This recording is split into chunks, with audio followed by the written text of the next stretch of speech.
Hello! Magandang buhay sa ating lahat. Another day, another vlog. And it's my first time to do a vlog na mahaba. Sana supportahan nyo ako. At ayan, nakikita nyo naman na pumunta kami ng Dino Island. It's a field trip ng aking bunso. Ayan. Early in the morning kasi, kaya hindi kami nakapagbaon. At buti na lang, merong bus stop ang aming bus. Ayan, bumili kami ng food namin for the day. Lunch tsaka merienda na po yan. Ayan. So excited ang mga bata. Grabe. Ayan. First time niya po kasing mag field trip. Sumama sa field trip kasi last time hindi kami sumama. Ayan. Syempre yung budget. Ayan. Super excited na siyang bumaba. Pero hindi pa munang pwedeng bumaba kasi waiting na kami. Ayan. For the line muna kami. Pero ang haba ng pila. Actually, one bus lang kami. Ang dami pong kasabayan ng field trip namin. Kaya ganun.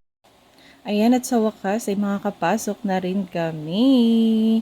Ayan, tinatakan muna kami ng Ayan, at gusto na nga humilagpos. My God. Ang una naming pinuntahan ay Encycledia. Ayan. Magkakatabi lang kasi yan sila, Encycledia. Tapos, ang susunod namin ay Seven Wonders. At saka, ang last namin, ang pinaka-highlight namin ay Dino Island. Ayan, sobrang kukulit ng mga bata. Nung nasa Encycledia pa lang, ayan, super hyper na sila. Alam niyo guys, maganda dito. Ayan o. Yung mga animals dyan, kung sino pa ang hindi nakakapunta dyan, super educational po talaga siya. Ayan, makikita ng mga bata yung mga real na mga animals and insects na mga hindi nila usually nakikita. Ayan, katulad niyan, mga butterfly or ano ba yan? Mga preserve lang nila yan para makita talaga ng mga bata ang totoong beetle, mga butterfly, marami pa yan dyan. Beetle daw. Actually, ngayon lang din ako nakakita ng totoong beetle na as in malaki. Meron naman ako nakikita pero maliliit pa siya. Ayan. Enjoy muna natin. Ayan. Takot yan siya sa uod. Kaya ayaw niyang umano.